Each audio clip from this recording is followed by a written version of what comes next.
Hello and welcome to Market Open Direct Connect, where companies and investors get right to the point of the news that matters, what it means, and how it impacts your investment. I'm your host, Stuart Walters, and we're joined here today by Carl Popal, Executive Chairman of Eclipse Metals, ASX code EPM. Carl's focus today is to zone in on the company's Greenland operations, and after the presentation, he'll be available for a Q&A, of which if you have any questions, you can submit via the Q&A tab at the bottom of your screen. It's now time to introduce our guest. Carl, welcome to Direct Connect, and over to you. Thank you very much, Stewie. Thanks to all for joining us online today. The subject of the presentation primarily is going to be the Eclipse Greenland project. Eclipse boasts a portfolio of critical mineral projects in Australia and South Greenland. Today, primarily, would be focused on the Eclipse. Eclipse holds a promise of being the one and only cryolite mine in the world, or matter of fact, the largest. It's got a lot of history, so I'll just get this video going, so hope everyone can see the actual pit there, what I'm sharing. So this remarkable mine holds a promise as a mineable resource for magnetic rare earths. Historically, it's produced a rare mineral called cryolite. It's used as a flux in the production of aluminium. The rare earth is also impressive, in particularly in the neodymium sector. Although the project is rich in multi-commodity mineralization, our primary emphasis on this particular project is the rare earth aspects of it. So we'll get into the actual infrastructure side. As you can see, the historical infrastructure is all available. There's power plant, wharf facilities, hydropower.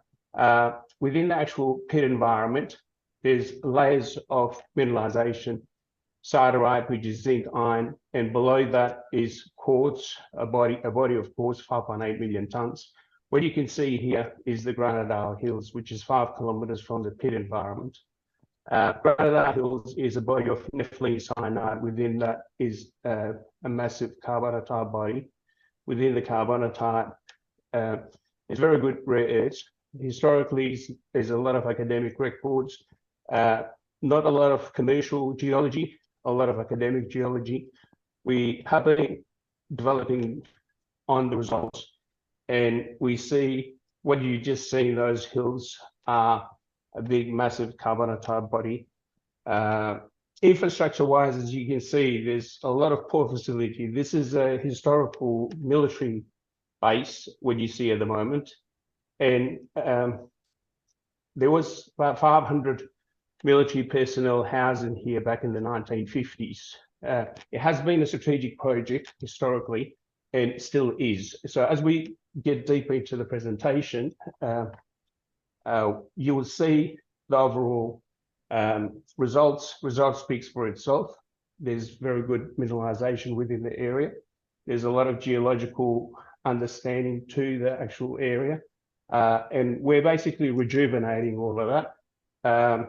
So infrastructure-wise, it's one of the best part of Greenland. It's the warmest part of Greenland. As a company, as a small company, we've had the project since 2021, and in conjunction with our diversified other assets within Australia.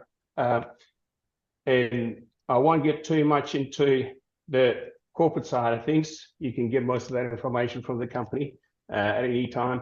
But in respect to the project, it's a world-class. There's world-class potential. The rare earth base metals, industrial metals. So overall, it's a multi-commodity prospect.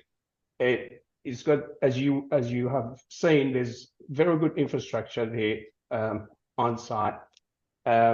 Overall, Greenland is a very attractive place. It's favorable mining regulation and tax structure, 26.5% corporate tax. Established mining operations infrastructure is very, very important, in particular in our case. So Greenland is a very good country and ideal for as a supplier for Europe. In the project itself has got two commercial prospects. It's got the Everton and also the Granadale site. Granadale, as you see where the hills, well, where you've seen in the actual video, is a big, massive body of nepheline cyanide. We've done a bit of drilling, a bit of trenching from the surface. We've delineated a resource of 1.18 million tonnes. And within that, there's 8,000 tonnes of contained metals with a cutoff of 2,000 ppm. Now, a lot of companies out there, they will promote as results of 1,000 or maybe 1,500 ppm. In our case, we've got a cutoff of 2,000 ppm. So we've been very conservative, trying to work out exactly how this will be really commercialized on and processed. As mentioned, we've only worked on a fraction of the actual mineralization. The overall conceptual theories, in particular with studying other carbonatite deposits also, it indicates that what we're actually going through are those very good results, but it's on the surface, there's a lot of iron, and there's a lot of oxidation within that first 10, 15, 20 meters that we've actually drilled and trenched through. The actual rare earths generally precipitates. What that means is it moves down towards the water table. And this is evident in the fjord at the back. So you can see the waters at the back here. Within that fjord, there's a lot of calcium carbonates. And this calcium carbonate is coming from the actual hill, the Granadale Hill, where the rare earths are, where the carbonates are being dissolved and calcium carbonates shifted, and the rare earths enrichment is more at the bottom. So there's 500 meters elevation where you see the actual stars from the sea level, roughly. So geophysical results are also indicating the actual mineralization is 500 meters deep from the surface. The mineralization goes from 0 meters. It's open in all directions, and it's widespread. And the limited amount of drilling that we've done in conjunction with the geophysical results, it shows a massive target. So this is the actual resource footprint. From that actual resource footprint, the small area, we have delineated 8,000, just over 8,000 tons of contained metal, rare earth oxide, from 1.18 million tons of ore. So in reality, there's over 2 billion tons estimated if it's continuous to 500 meters deep. So that's a massive deposit overall. And as you can see from the geophysical, some of the conceptual layering, it shows there's a massive body, and where the blue areas where we actually have so far trenched and done drilling. So within the first 50 meters, there's these segments. Obviously, the actual deposit, the carbonatite, is fractured. It's busted in the middle. There's a dike. The actual dike is also quite interesting, where we're still trying to understand more about that. The carbonatite body is shattered into segments. So the central segment is what we've so far worked on to date. The geophysical results, as you can see from the diagram, and it shows the actual mineralization is in a pipe-like structure at depth of up to 500 meters. And based on the November announcement, we've released a target based on surface sampling. There's a lot of surface sampling on the whole hill that you guys saw in the actual video done, and a little bit of drilling and trenching at depth. Surface is all mineralized. As you can see the data, where the nepheline cyanide is, the grades are good. Where the carbonatite is, the grade kicks up. So the actual body is in a pipe-like structure, and it merits further drilling at depth. We do have a very good relationship in Greenland with contractors, geologists, drillers, and transport providers.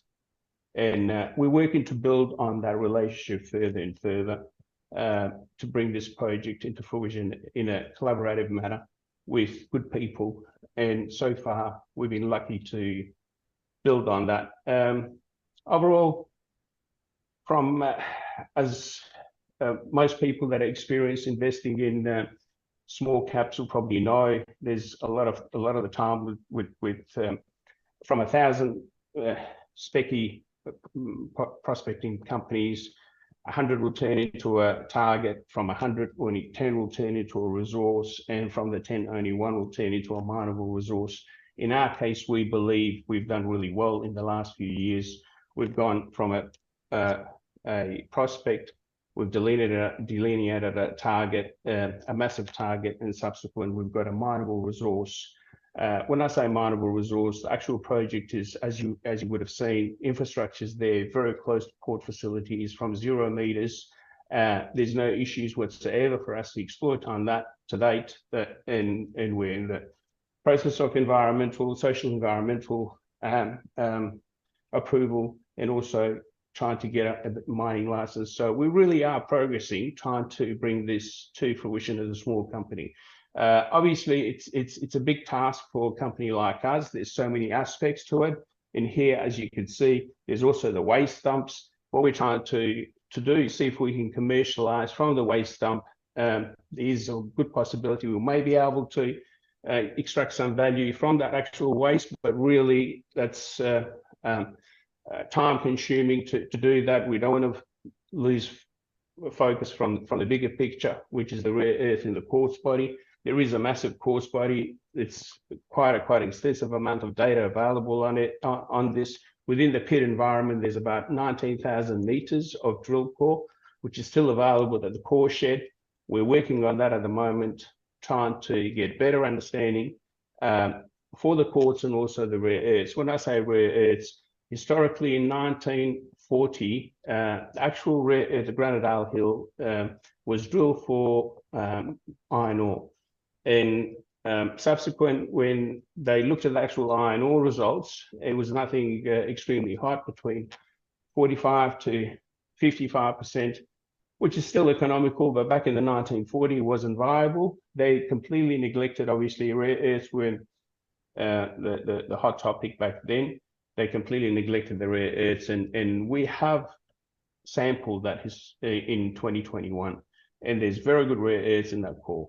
So we've got access to the whole core now, and that's being shipped to Sweden at the moment to a laboratory, and we're trying to assay that. Hopefully within the next 3 to 4 months, we'll be able to expand on the rare earth resource, and also we got access to the quartz and zinc core, which will also be assessed during the next 3 to 6 months. So we're trying to develop a resource. At the moment, we've got 5.8 million tons, which is quite precise, but obviously it's not compliance with the 2012 JORC resource, and we're trying to lead ourselves towards an offtake agreement. To do so, we need to make sure it's in compliance with the JORC 2012. So quartz, a lot of people probably don't understand too much about quartz. There's not a lot in the media. It's quite a strategic product. It's nice, in particular, if you get 99.9%. China is extremely bullish, trying to find good quartz to the extent that they're dredging the sea, trying to find. It's used for silica wafers. It's used for the technology revolution.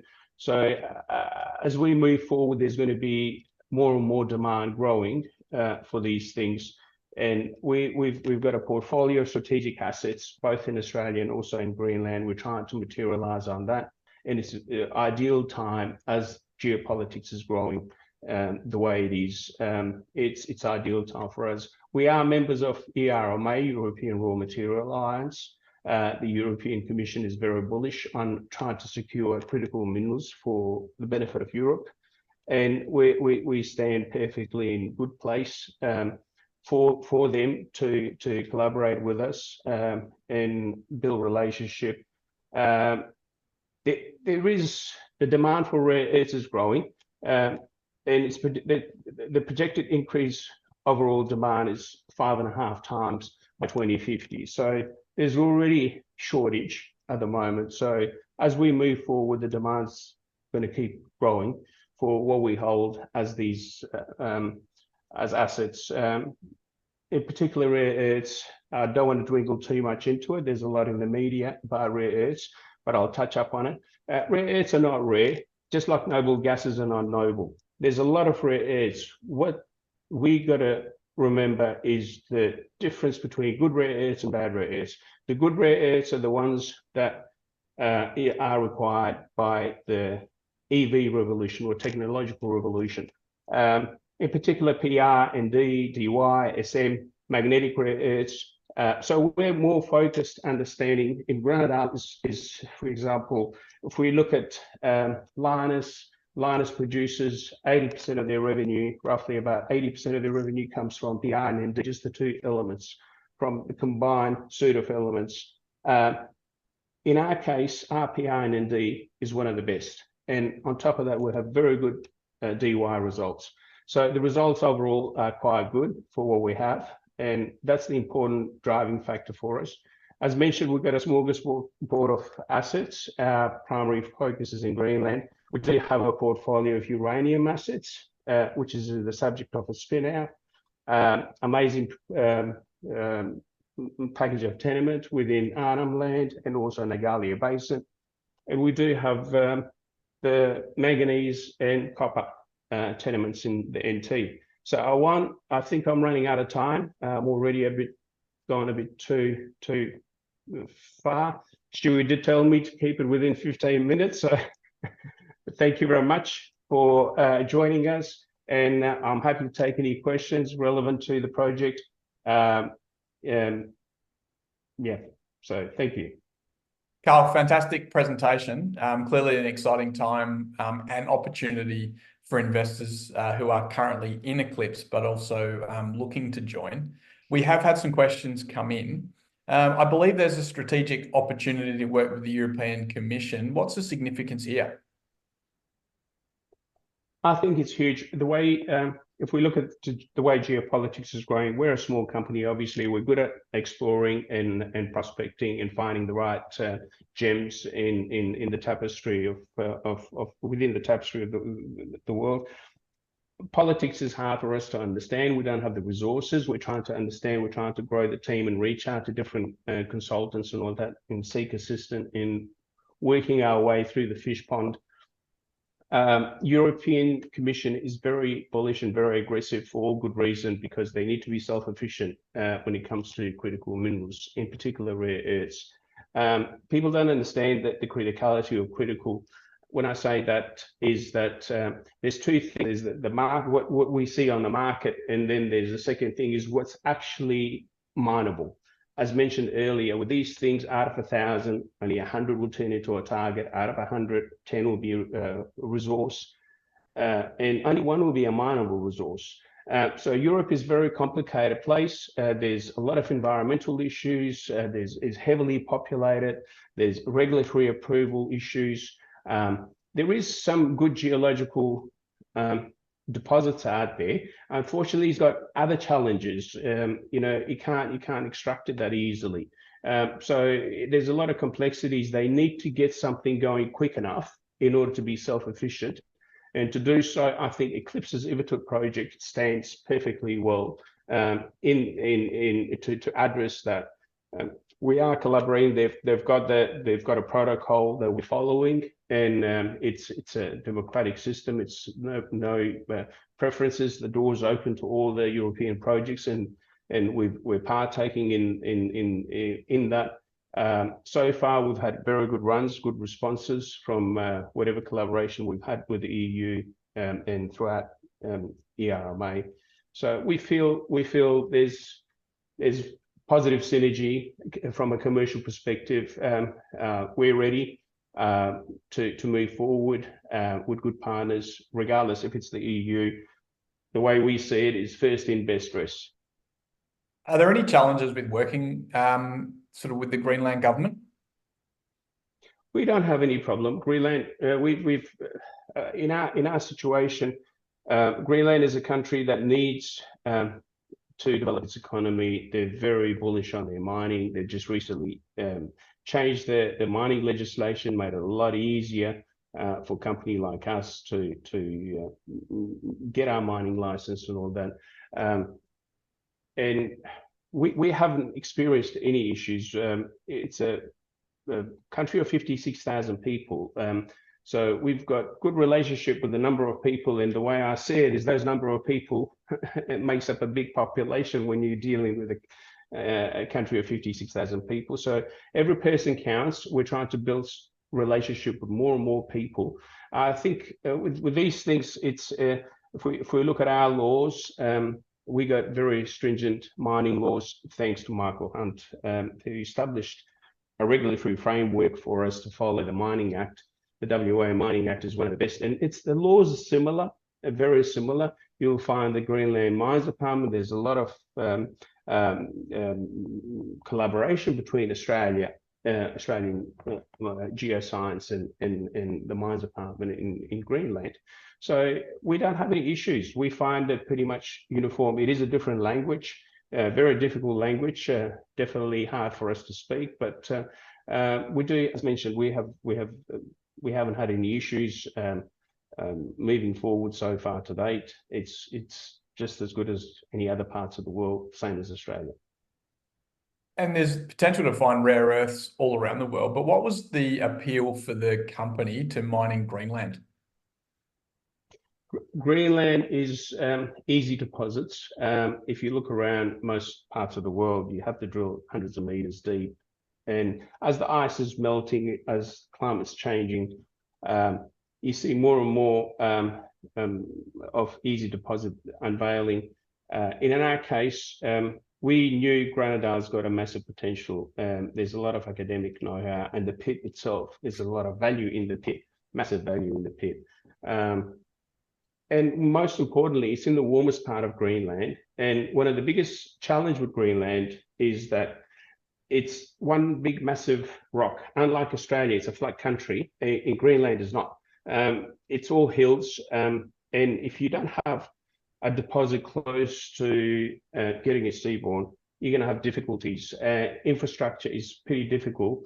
If you have to cut roads and get to certain deposit, it's a very difficult place to navigate. Other than that, yeah, so if you can get your infrastructure sorted out, some of those big deposits are there.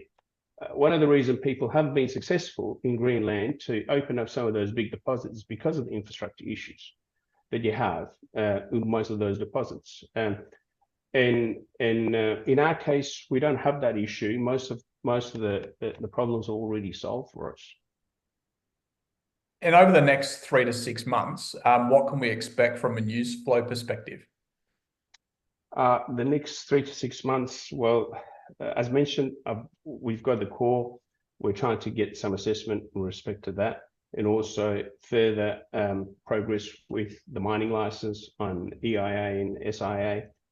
We also hope to get better collaboration from the EU in respect to getting indication for funding for 2025 to get this project accelerated on and bring it to fruition.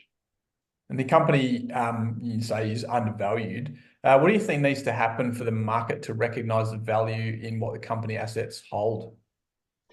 Look, value is in the eyes of the beholder. I guess there's two things. People see value of what's trading on the actual ASX, but at the same time, I invite investors, everyone watching, to Google cryolite for sale. You know, and if they Google something cryolite for sale, you will see eBay full of, you know, these little gems, which is from this particular, the one and only mine in the world, from this particular project. And that's being sold now. Yet our shares, if we look at it, I've got more than 100 and something thousand tons of pure cryolite in the pit, and we got the quartz, we got all of that. Yet we got a market cap of say $15 million or $20 million, somewhere around there. Compared to the rare earths, all the other assets, what's in the pit, just the ND in situ value contain. I think I invite people just to calculate that from the JORC table and to see what ND oxide is worth per ton versus how much was delineated within that with that small JORC resource that we've announced. Although that's the in situ value, I understand that, but the potential for minerals is massive. Value, how we've been valued on the market is, look, I'm flabbergasted to see there are some companies out there which are worth, 20 times more than what they have as an asset. Yet on in our case, we strongly believe there's a massive gap between the share value and the asset value, and that needs to breach somehow. And to do that, obviously, we're happy to put more time towards telling our story. Everything costs money within the company. How's the company plan to fund this, and is there any plans to raise any capital? Well, raising capital, there's two things. One, for project development. When I say serious, we're at the stage where the project is now requiring some serious funding to go for the next 5 years. And to do that, we can't just go out there and just do small amounts and keep on diluting shareholders with small raises. Working capital, we've always been able to find money for that. That's no problem. We've never had any issues. We still have the $1.5 million worth available to us to use. We've got other offers, for $500,000 or $1 million. That's not a solution to what we're trying to achieve. What we really like to see is the EU application go through, and also find a strategic partner who understands the true value of the asset, rather than looking at us on what we're worth based on the share price. Carl, that's all that's come in for today. I want to thank you for the presentation. I want to thank our attendees for attending and for sending through the questions. For more information about Eclipse Metals, you can head to the company website, eclipsemetals.com.au, or you can follow the company's social media platforms. Carl, wishing you all the very best. Keep up the great work and look forward to chatting again soon. Thank you very much, and thank you to everyone online.